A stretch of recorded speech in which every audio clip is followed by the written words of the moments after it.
So I was talking about electromagnetism, the tides, a whole bunch of shit I don't know nothing about. But I'm just kind of reciting some of the things that I hear. And I hear that salt water repels a magnet, repels an electromagnet. It wants to repel away from it. Now they do say that in the center of our world, at the North Pole, there's 4 in-sucking rivers that are freshwater rivers that feed all the freshwater rivers of the world. And they say that there's a huge, like, whirlpool in the center of this. So, what if it's possible that our landmass is actually, like, maybe shaped like a top, almost? I don't know why I say shaped like a top, but it's just what it might seem like to me. And maybe it does, in fact, spin. Maybe it actually spins at a slow rate, and we get this gentle bounce, you know, like a huge mass sitting on top of water, or molten rock. You know, we don't know, since we've only drilled down 8 miles. We don't know what the center of the world is. We don't know. We know there are some areas that spit out molten rock. That's all just based on observation. That's not because we've dug down so deep that we know exactly what's down there. We don't. So, we could potentially have a landmass that sits on top of either liquid, like molten rock, or possibly just sits right on top of water. Now, where does the fresh water come from? Is there a possibility that the fresh water falls from the sky? All the fresh water possibly could fall from the sky. Like the idea of when you see a rain cloud, that means it's going to rain, right? Well, the water falls from the cloud, right? Well, hi, puppy dog. Hi. Look at this pretty dog right here yelling at us, saying hello. Hi. Can't fool me. Those are friendly barks. Those are friendly barks. He's just saying hello. So anyways, what if, when you see a rain cloud, the rain doesn't necessarily actually fall from the cloud? What if the cloud itself is just like a symptom of what's about to happen? So, you know, when water evaporates, it goes up into the sky, right? You know, what if it's actually just like, what if it actually just collects on the dome, you know, like until it gets heavy enough, or it collects in the ceiling just like condensation, and when it gets heavy enough, you know, it falls, and that's what the clouds actually are. It's just like, it's just letting you know that there's just so much vapor, water vapor in the air that those clouds are a sign that it's going to start falling, right? I know I'm all over the place with this, but I'm getting these thoughts and ideas, and I just want to get them out, and I want to get people's ideas on them. Nikola Tesla said that there's a vibrating frequency, that everything vibrates on a frequency. Everything is on its own, you know, frequency. And they say, or he said, that starting from the ground up, as we go up, the vibration either it gets slower or it gets faster and more amplified. I'd say it probably vibrates, you know, faster the higher up it gets. Right. So, have you guys ever seen where they use RF frequency, radio frequency, right? Where they set down like it's like salt or something on a table, right? And then they run frequencies through, you know, 467, 440, just frequencies. They go all the way up and up and up. The higher the frequency, the more complex of a design you get. You wind up with these symmetrical designs. You just gotta see it. You gotta see it. It's it would be under radio, you know, radio frequency. I don't know. Maybe I'll have to leave a link. But I am getting to a point on this. There is a point that I'm getting to. Let me just light my joint.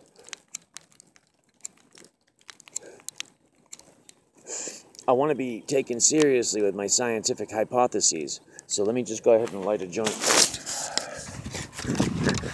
Anyways, this is what I'm thinking. It's just a little thought that I had. If you guys look at the different symmetrical patterns that get created with these radio frequencies as the radio frequency goes up, you'll see that a lot of them are similar, but they change and they get more and more complex. Well, when you look at a picture of a snowflake, how, every snowflake is different, yet there seems to be, like 5 or 6 different main, looks to them, and I wonder, because the shape of those snowflakes, the way they look microscopically, it reminds me of that radio frequency stuff. It reminds me that that's exactly what they look like. So you got to figure, they're formed up in the sky. Now, I wonder if each one of them formed at different levels would create a different snowflake shape depending upon the frequency of the level that it's actually formed at. Maybe there's just one area that's 100 feet tall or something. That particular area up in the stratosphere or the ionosphere or whatever, that particular area is where the snowflakes are formed, and depending upon whether it's formed higher or lower is going to change the shape of the snowflake. I mean, those shapes got to come from somewhere. Where does it come from? Again, why is the oceans the only ones that have tides?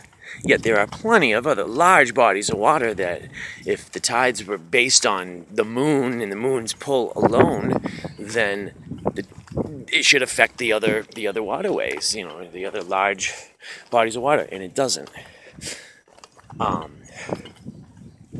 That's why.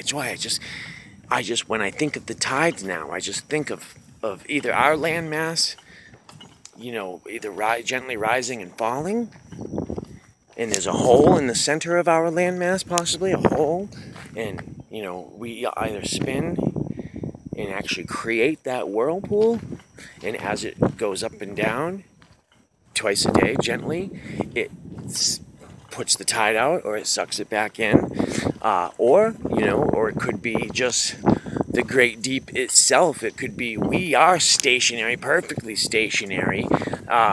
Still doesn't explain the stars spinning above us, but we're perfectly stationary on the 4 pillars or whatever world. There still could be a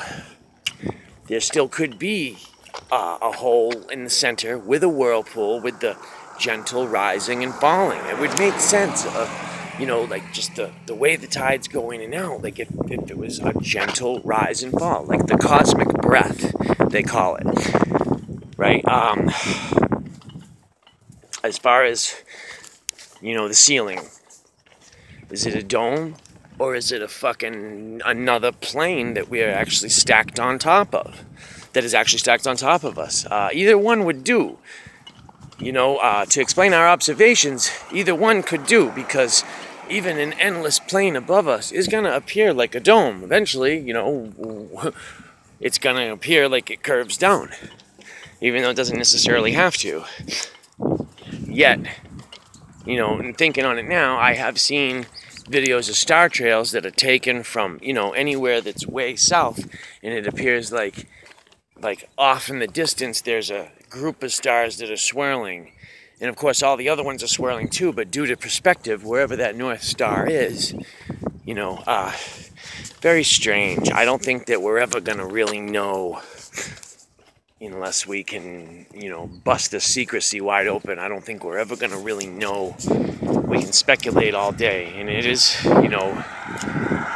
it's what drives my interest, is the speculations, the possibilities, but one thing I will say is that there are people in this world that have a profound understanding of exactly how it works and why it works that way.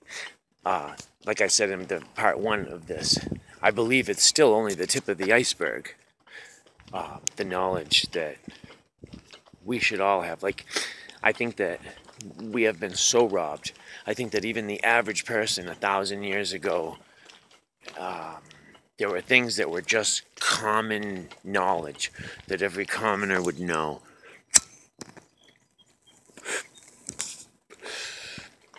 And if those things get out, I think that if people actually found out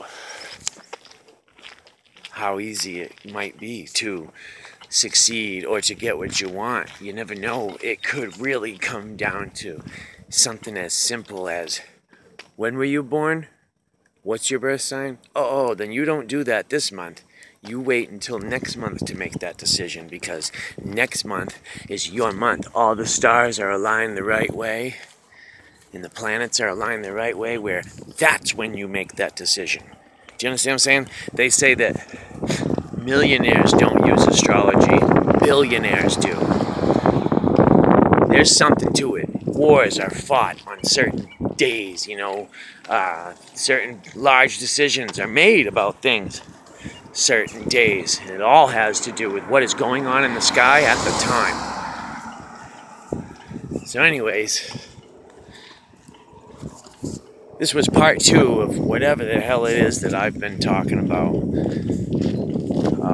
You know, peace to all you guys. Oh, and by the way, if anybody hears of any successful natural remedies for a dog with cancer, I'd love to hear them, because lots of my research right now is geared towards you know, natural cures. I want to try to help spirit best I can.